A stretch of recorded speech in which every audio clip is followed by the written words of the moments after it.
If you've ever tried to program MIDI strings and you just can't get them to sound realistic, there's a few things that you might be missing. Some of these things are very likely very simple changes that you can make to take them from sounding like samples to realistic string recordings and a sound stage. So today, I'm going to take you through a few simple tips that will help you improve the strings in your production. Let's dive in.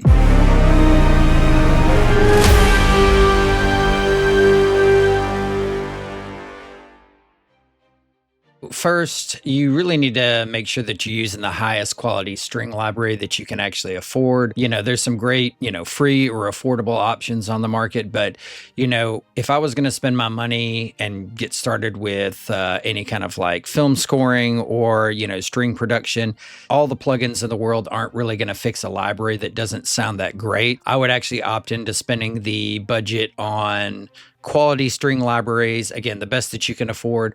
Some of the best free options, I feel like the best free one would be the BBC Symphony Orchestra Discover by Spitfire Audio. So they have a free version. It basically looks like this. It's really great just for quality sounds, all the kind of necessities that you're going to need from a string library. Also really love that they kind of give you the layout of the orchestra, so you can really kind of start to learn how everything's positioned, where everything's placed in the orchestra. The UI on it is awesome. Aside from that, if you want to kind of go up a tier, the next tier up I would probably say is the Symphony Orchestra Core version. I went ahead and I purchased the Pro version. It does cost quite a bit more. I'm going to be honest though, if you're not needing to really play around with mic positions and things like that, I probably wouldn't have spent the money on it.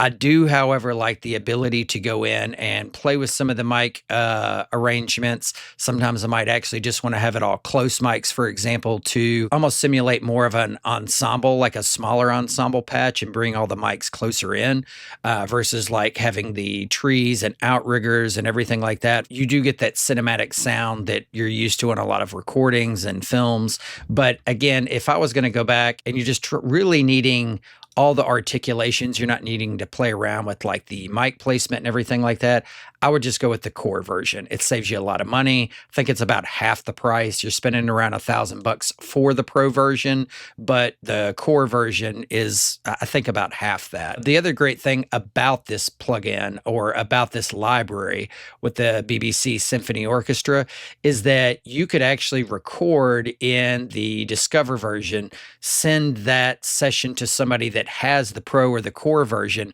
and it will convert it. The cool thing is, if you get core, you can go down to Discover, and if you get Pro, you can switch between either one of these pretty easily. You get what you pay for when it comes to sample libraries, but if you're just getting started, go ahead and go with the Discover. It's going to be fantastic recordings out the gate. Better recordings are essentially just going to give you better tone control, especially when you get into the upper register ranges where you kind of start getting around your highest notes. They really start to sound shrill and fake, or some libraries that aren't recorded as well. You get into these last couple notes and it just sounds like a laser beam shooting at you. It doesn't even sound like a string anymore. Really important thing to note about recording great string samples is what register you play them in. And we're going to look at this a little bit more in depth later, but I would say, finding the sweet spot of that range, anywhere in there, that is going to be the sweet spot of where the samples are recorded their best. The players are not struggling to play the note to record the sample. They're in their comfort zone. So keep that in mind. Another great one, if you're on a budget that's not too expensive, but they do sound great, is the East West Hollywood strings. Those are around $200. And if you want the best bang for the buck, I would probably just go ahead and do the subscription for the East West subscription, the Composer Cloud. I think it's around 15 or $20 a month, but you get everything that they have. Well, just about everything that they have. So it's a massive library of not just strings, but everything, sound design, percussion, all kinds of stuff, loops. And it is definitely worth its value. I actually currently use that myself. Another great contender to kind of mention in the budget area of strings is going to be Albion 1. Albion 1, the biggest thing you got to understand about it, it is a very affordable package. It's really everything that you need to kind of score for film. So if you want a complete package, it's going to have your strings, your brass, your woodwind, some percussion, things like that. It was actually the first like kind of main library that I got for film scoring.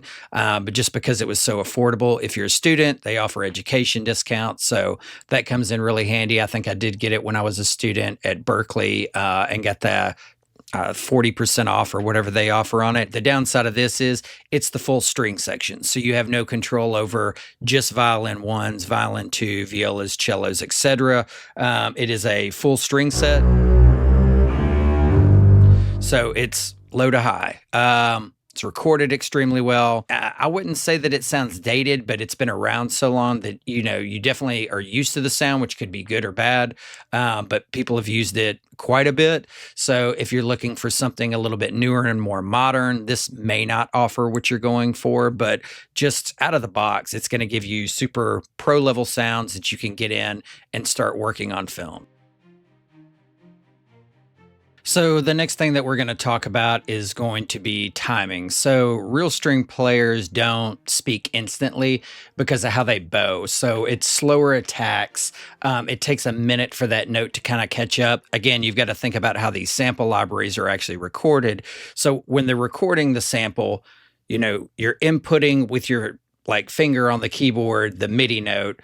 It's hitting the DAW and it's telling it to start that sample. Well, there's a little bit of a swell in from how they record it. So it's not just directly on, it's actually picking up them starting the note starts to produce sound. For a lot of your productions, if you are, and again, I'm not big on quantizing, especially 100%. If you do, try and maybe do it around 70 or 80. That's my personal recommendation. Again, you just don't want to just program the notes in and draw them in the piano roll. If you're trying to get them to sound realistic, just like you would a real player if they were in the studio recording violin, take your time with one hand on the keyboard, actually trying to play it like a violin player would. So we're going to play slightly ahead of the click or slightly ahead of the beat. Here's an example. If I'm playing 90 beats per minute with the click, I'm going to play a little bit ahead so that the actual body of the note, by the time that swell hits, the body of the note is actually producing sound on the beat.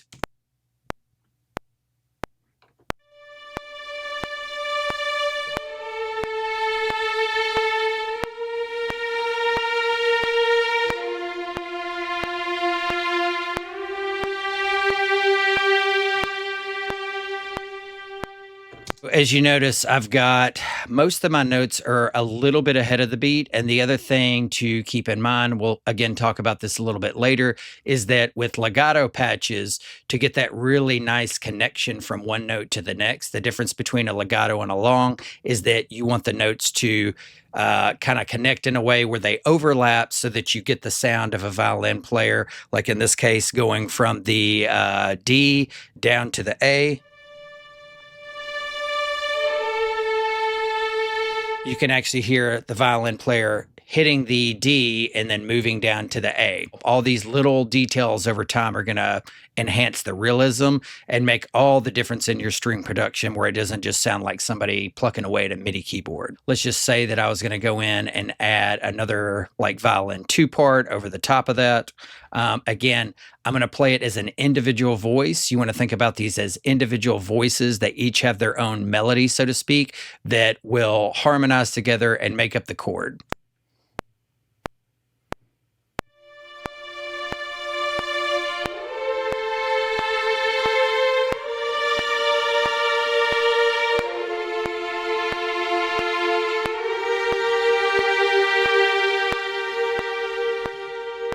So again, I've got my notes kind of ahead of the beat.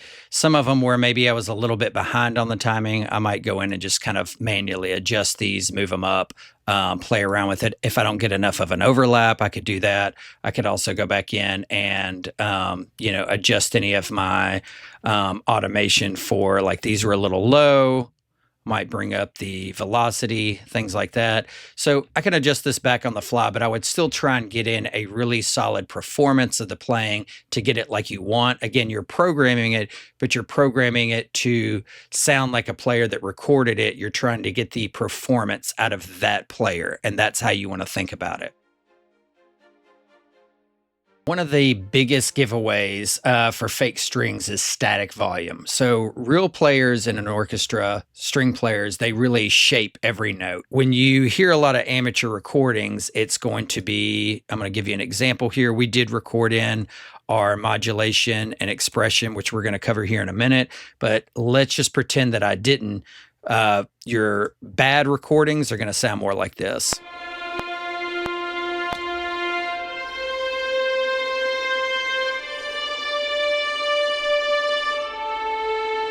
So that's going to scream amateur. It's going to scream fake. What you want to do is actually write in or draw in the automation data. I choose to do it when I do the recording. So as you notice, if I go back, this was the automation data for expression, and this was the modulation.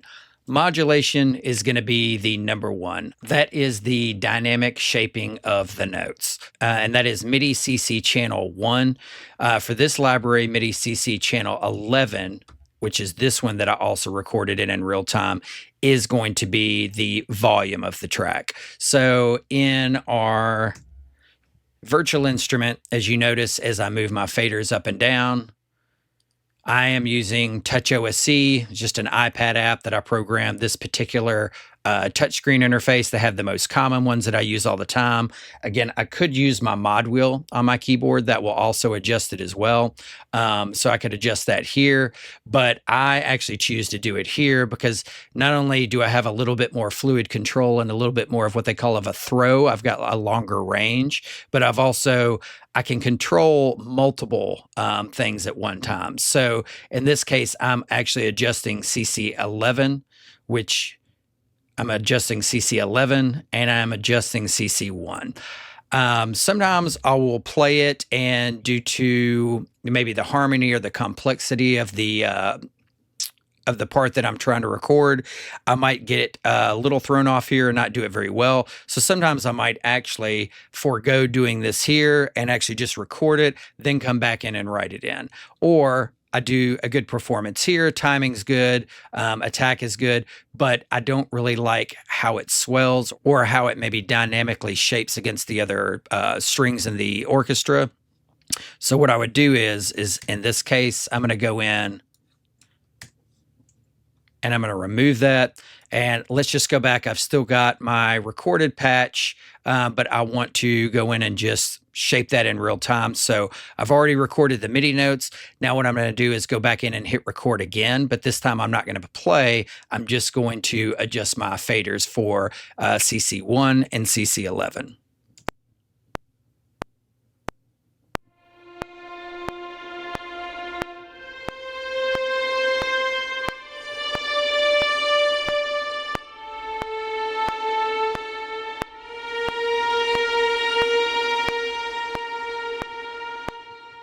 You can see that now we have a much better performance, and I can go in and I can adjust that even more if I needed to, if I wanted to kind of, let's say, smooth that out here or here.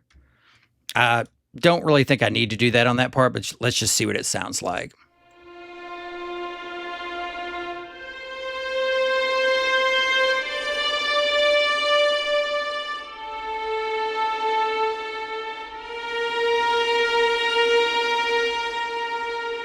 What I find is that you've really got to kind of listen to both voices or all the voices that you've recorded. In this case, I've got these two string parts that I've recorded, so I might want to listen to them individually and then also listen to them together and see how they sound in context.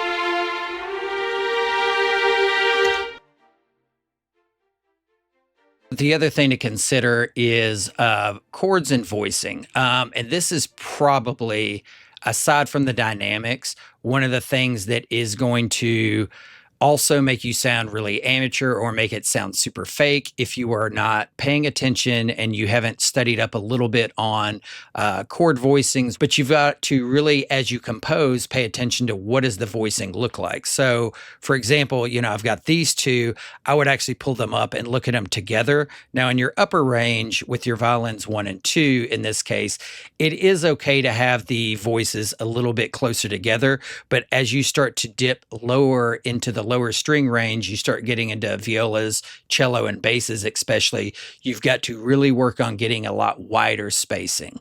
One thing to keep in mind when you're working with libraries like the strings in Albion 1, most of them are recorded with the strings in octaves because it's pretty common. They sound great together. If you're listening to something like this,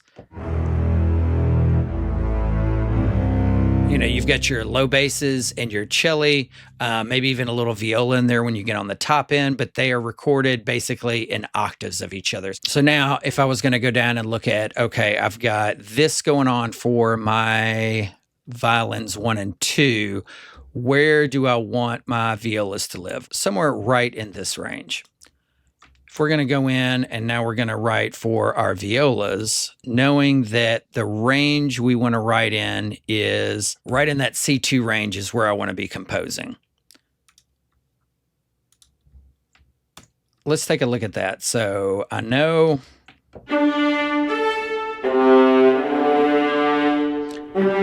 somewhere right in there. I had my root and some thirds played in the violins 1 and 2. So I might add in the 5th here, and then I might go in and double it up with the cello or bass.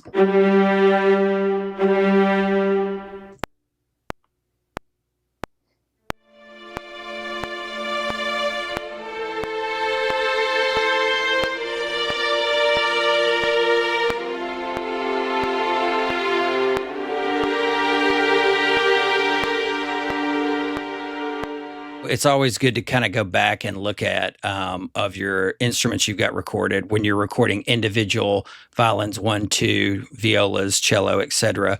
What do they look like together? I've got my voices are pretty close together here. It's okay in your upper range. I might even move these up an octave and maybe even move everything up an octave because right now I'm actually pretty low. Again, we want to try and stay in the range where the samples are recorded and they sound the best. So I might actually go in and just see what all of this looks like up an octave. Let's take a listen and see what that sounds like.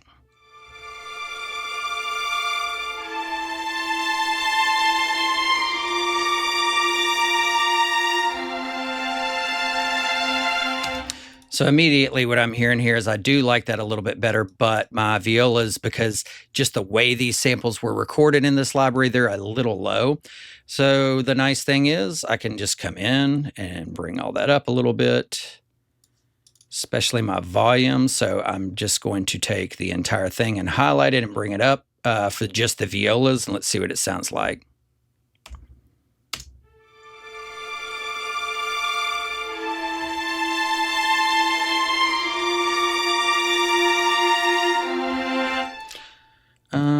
Adjust the timing a little bit.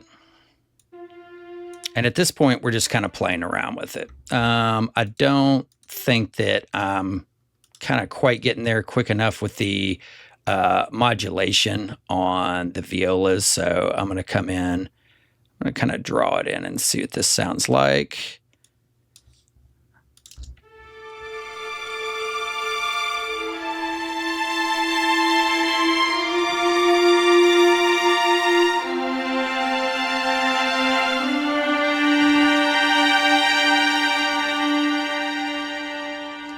That's not bad. Cellos,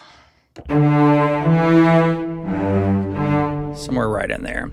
I'm probably just going to do roots and do them in octaves apart from each other, just for this particular type of thing. With the cellos, sometimes it's kind of nice to add a little bit of movement, maybe some counter melodies, things like that. For this, I'm not going to get too crazy. I'm just going to kind of roll with the octaves for this.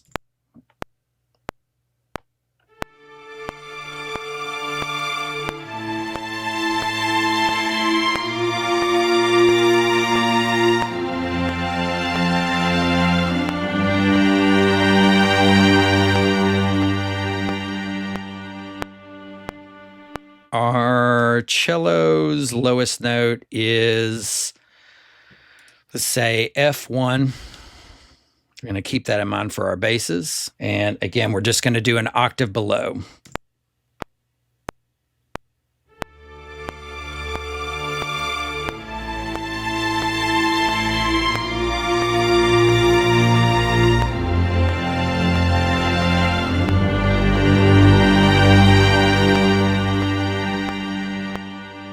And then again, let's always analyze everything together. So here is how all the voices stack up right now against each other.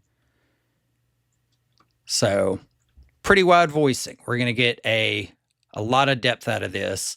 I'm not going to run into any mud here. That's what you got to really watch out for. I've got a nice middle voice going through. I might at this point kind of go through and start playing with counter melodies, a little bit of movement, some grace notes, things like that. You don't want to think of it just as block chords. You want to think of them as individual players with their own voices. You can start with something like this, but that's where I would maybe kind of go in and start tweaking it to make it feel like a real human.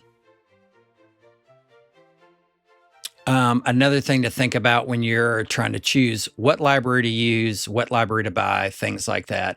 I think it's good to have a full string section, maybe something like Albion 1 or BBC SO, Discover, Core, whatever. But I think it's a good idea to also have a good set of chamber strings. Chamber strings are going to give you intimacy and detail. If you're doing something like a love scene or something that is a little bit more intimate and you don't want it to be such a big kind of grand movie scene, this one that we just recorded obviously sounds really big, sounds full production, big budget.